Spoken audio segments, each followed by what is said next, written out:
Instead of talking about a revolution, it sounds like a whisper. Hello, everyone. Welcome to another show of New Hampshire Citizens for Progress. This show is about making our democracy work for us. We've had the most people vote across the country anytime in our history. Chris Krebs, who was appointed by Trump to be in charge of election security, stated that this election was the country's most secure ever. Yet we have over 160 bills across the country restricting access to voting. I had several guests here, and we're going to discuss with them about these issues and other issues that affect us being represented by our representatives. Let me introduce Alan Minsky from Progressive Democrats. Alan? Hey, thank you, Rick. Great to be here. I'm Alan Minsky from Progressive Democrats of America. I am a citizen in favor of democracy, speaking to you from California. And Progressive Democrats of America is an organization that was founded in 2004 with the intent of lifting the progressive wing of the Democratic Party through an inside and outside strategy. And great to be here. I'm Olivia Zink. I'm the Executive Director of Open Democracy and Open Democracy Action. We're an organization that was founded by Granny D, who walked across the country for campaign finance reform, showing that people have the power to change systems like campaign finance, redistricting, and by participating in the system, we as voters have a voice in the process. Kurt Ehrenberg in Portsmouth, New Hampshire, here. Political organizer and just for candidates, including Senator Bernie Sanders and some other folks you might have heard of that we won't mention. Okay. Well, Alan, what projects are you working on that are the top of your plate right now? Well, Progressive Democrats of America, we're a multi-issue organization. And from our point of view in terms of where we are politically in the country is that currently there are three prominent, and this is sort of broad stroke understanding, competing political framings, and you could call them ideologies or perspectives. The very right-wing Republican conservative perspective, the sort of moderate perspective running from the Romney wing of the Democratic Party through the centrist wing of the Republican Party, and then there are the progressives. We feel that the progressives really have a whole set of policy issues that are supported when you break them down across the population. And of course, what we're working on in PDA is to lift up that agenda because we believe it'll be socially transformative, will lead to people leading better lives, not being under such economic distress, have better health care, and yes, a more vibrant democracy. One of the things we've always stood for is getting money out of politics, and of course, absolutely strengthening in every way possible the operation of our democracy. In fact, we're really hardcore. We go all the way to supporting paper ballots that can be counted with an absolute paper trail and availability. And of course, as much access as possible. You turn 18, you're registered to vote automatically. We think herein are positions that the majority of the American public supports. So we just have to lift it up and achieve it through the political system. What's really exciting is today the U.S. Senate introduced Senate 1, the For the People Act, which really transforms American democracy by getting money out of politics, by having fair districts, by putting some guardrails that are so fundamentally important for the country to have access to the ballot. But here locally in New Hampshire, we've been working diligently for an independent redistricting commission and for a fair process. Unfortunately, those efforts have been vetoed by the governor. But just last week at town meeting in New Hampshire, 42 communities passed resolutions calling for fair and independent process, not using partisan data, because voters truly need to pick their politicians. And we're also seeing a whole slew of bills here in New Hampshire that restrict access to the ballot. And we know that Granite Staters really take pride in going to the polls and having their vote counted on election day. And we need to ensure that we have a process that includes everyone.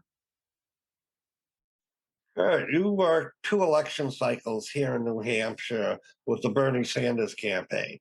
And one of the major points was to get people active, get them to do things, get them to participate in our democracy.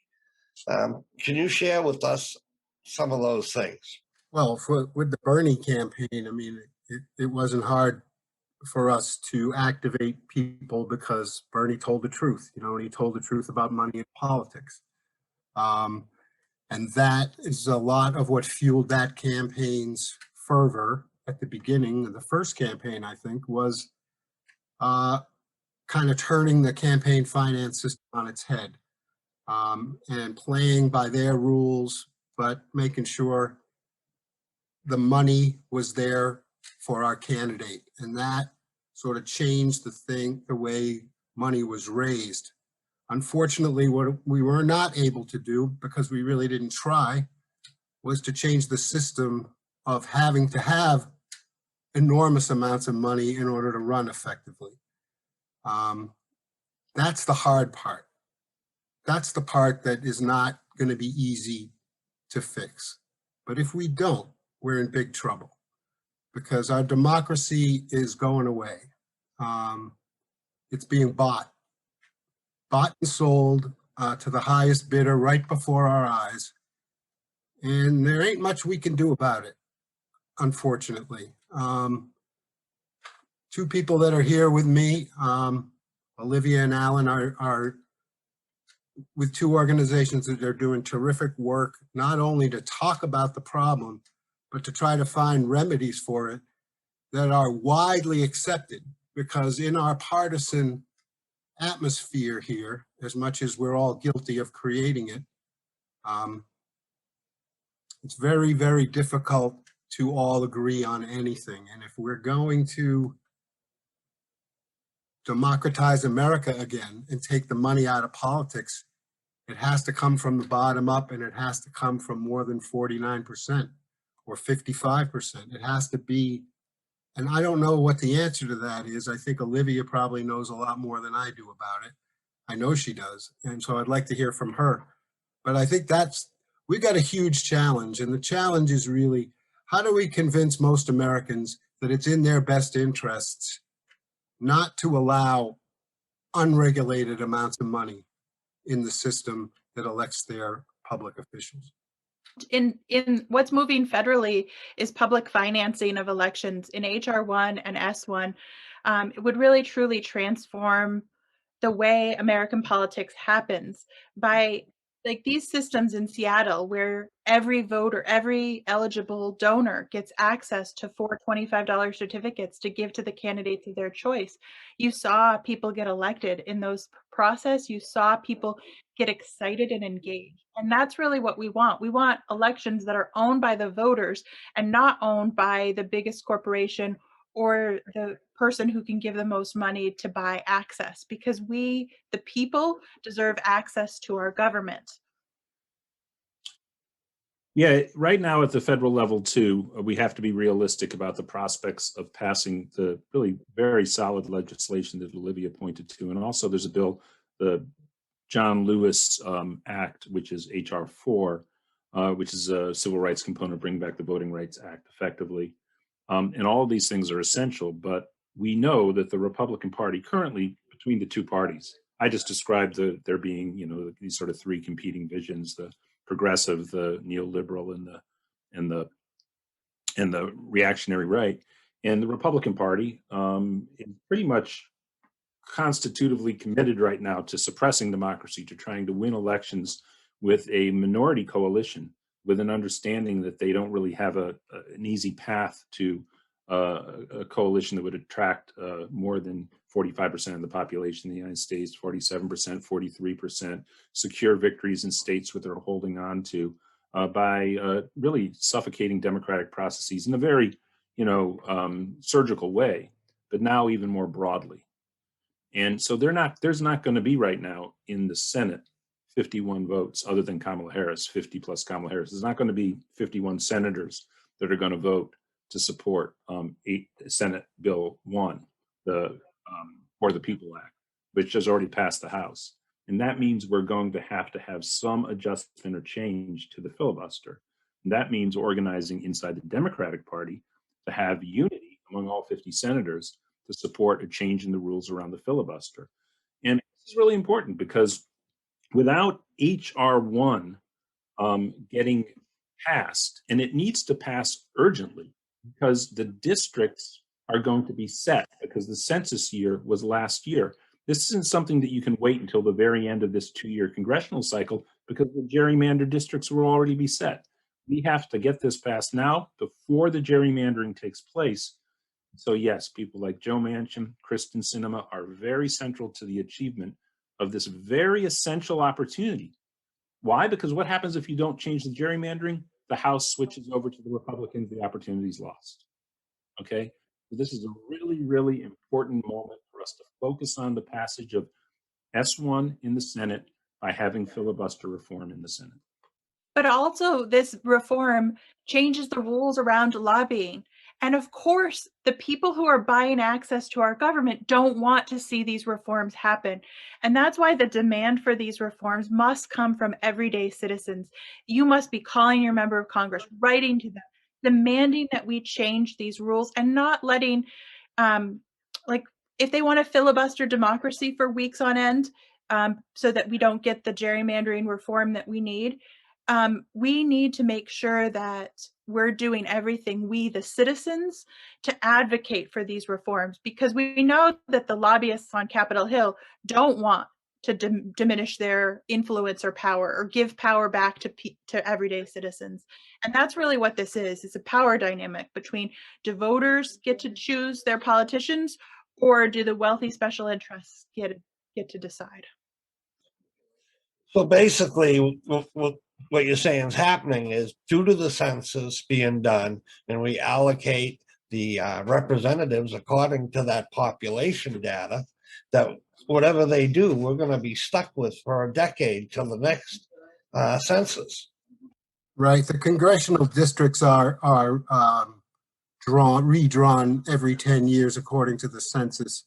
But also, even more importantly, here in New Hampshire, the state representative and state senate and executive council districts are drawn in the next year. As soon as they get the census data, they're ready to go. The Republican chairman of New Hampshire has already said they're going to draw up the first district to make it Republican. They're not shy about it. They've done it before, and they don't really care how you feel about it. They won, and they're going to do what they want to do. So I would reiterate what Olivia and Alan said about how important it is to pass the bill, HB 1, to make sure that happens on the national level. But here in the state, we need to shame these Republican legislators. People need to get out and talk to them and say, you know, we need some fairness here.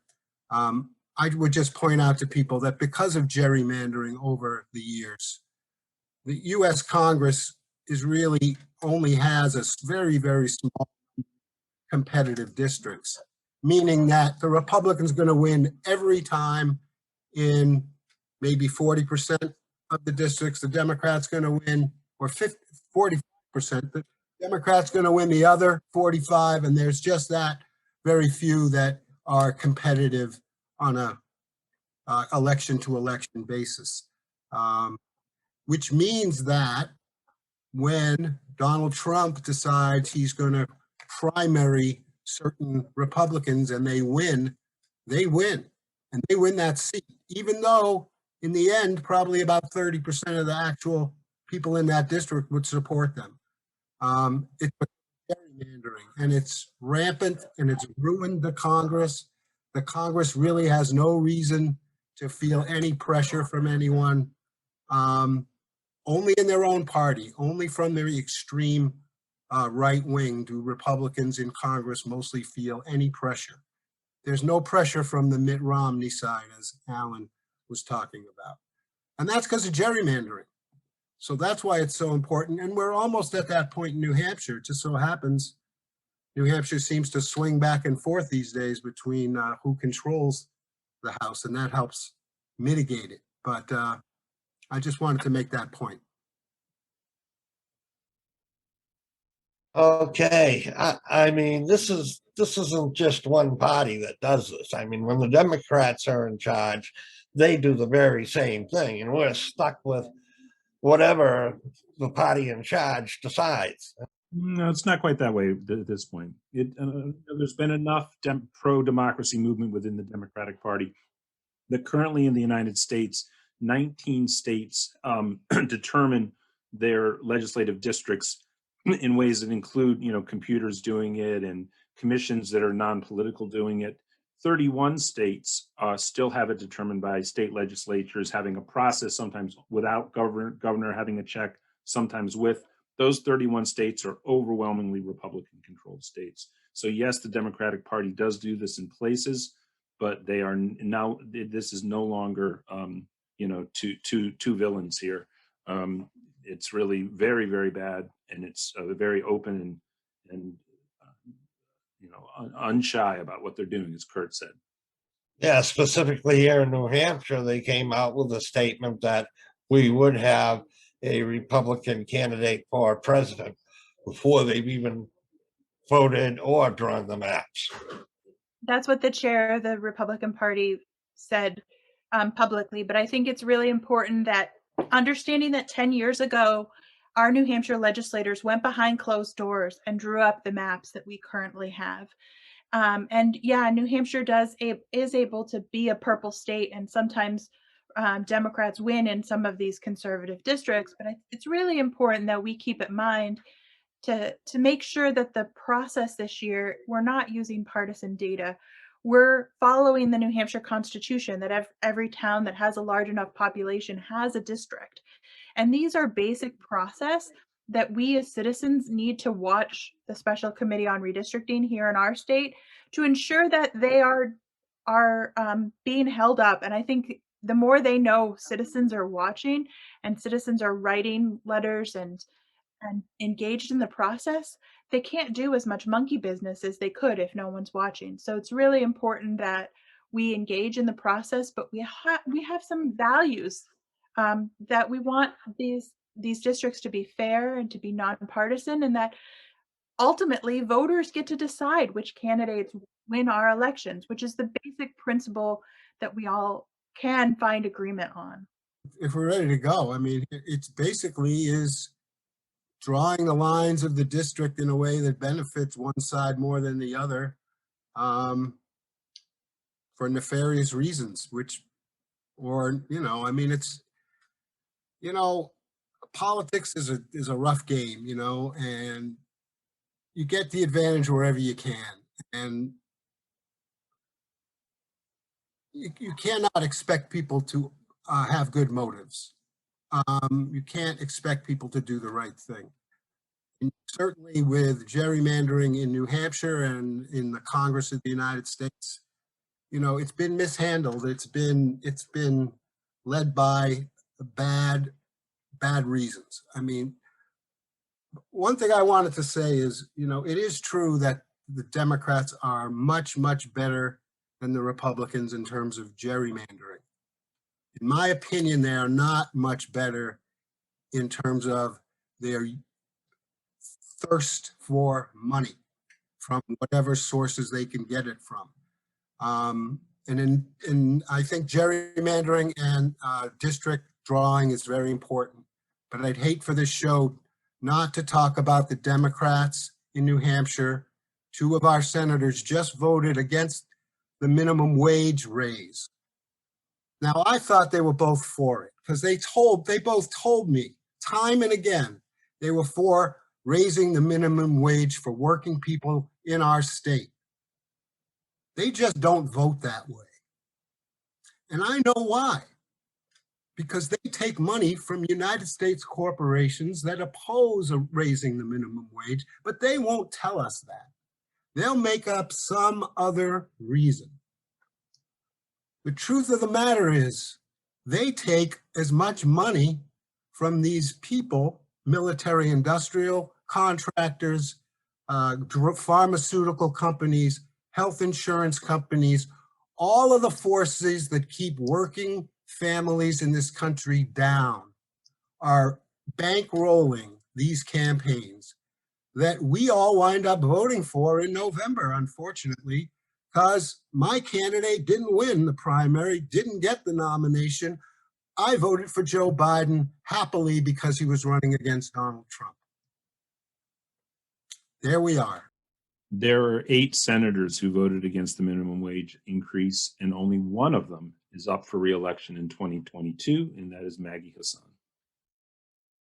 Our senator here from New Hampshire. And if you want to talk about the most expensive races, her last race 6 years ago is in the top 10 of the most expensive races. And so it's probably going to be one of the most expensive, she might knock herself out in the top 10 by putting up another higher number than she did 6 years ago. And I think it's really important that we look at who's funding our candidates and we decide whether we want to keep this current broken system of campaign finance or demand that we change the way elections are funded. And HR1 and S1 produce a different way of funding campaigns, and that promote disclosure of all money in our political process, so we can't hide dark money or have different PACs really doing this. I once said to my mom, she's like, "Why am I getting all these mailers?" And I said, "You need to start looking at paid for. Who is paying for the advertisement? And be an informed consumer as a voter to understand who is dumping all of this money into our political race." I mean, it's really important that we as voters say that we want to change these campaign finance system. And there are bills in Concord and there are bills in Washington, D.C. to change that. So the solutions exist. We just need to create the political will for them to change the systems. Yeah, and actually one of the great things about HR1 and S1 is they have a lot of things packaged together. And I think some of it is very difficult for anybody who's currently a Democrat to not support. And then there's other really good stuff in there, some of the stuff that Olivia just mentioned. So it's really an opportunity to reform the American electoral system. Again, it's going to take overturning the filibuster. We're all hearing more and more about the filibuster as this sort of point of contestation. Well, this is an example. Is the Democratic Party going to do something that we know will help them because the Republicans are only, even competitive right now in so many places because they cheat and game the system the way they do. And of course, the Democratic Party has a ton of corporate money in it. The Republicans have even more. And to Kurt's point too, if we can get corporate money out of the Democratic Party, then the policies that are supported by the base of the party, which are the progressive policies, will be much more ascendant within the party and then stronger within American politics as well. So yeah, very important bill, and everything about this is important right now. It almost seems like, with minimum wage, that our democracy not only requires people voting, but it requires people participating. And if I'm not making enough money to be able to pay the bills for my family, I don't have the time. And it's almost like those two components go together. They make it so I can't be informed. I don't have the time to be able to do it. I have to take care of my family. And it's almost like a cycle that's tough to break out of. You couldn't have said it more clearly. I mean, look, everybody who works a job 35 hours a week, right? 40 hours a week plus an hour a day for lunch should have a living wage. They should be able to attain middle-class prosperity, and they should be able to have access to healthcare as a human right and housing as a human right. And they should be able to have comfortable times with a good amount of vacation time. All of that is possible in a modern industrial technological society, and it can be in harmony with the planet. There's only one political trajectory in the country, one political movement that's going to push for all of that and just push for it unrelentingly until we achieve it. And that's the progressive movement in the spirit of Bernie Sanders' 2 campaigns. If you're interested in joining us at PDA, check us out at pdamerica.org or reach me directly at Alan, ALAN, at pdamerica.org. I think in many ways, we know that our systems are broken. People are working multiple jobs in order to put food on the table. We are struggling educating our children remotely in this COVID crisis and figuring out ways to work. And I think we need to sort of think about how do we participate? How do we run for local office? How do we engage in the process? And engagement isn't tough. You can pick up the phone and call 1-888-246 5947. Call your senator and ask them to support S1 and this reform. It's easy as picking up the phone and maybe even just leaving a message that says, I support making sure that democracy works for all of us, and finding little ways to engage. And we at Open Democracy Action try to make that fun and engaging.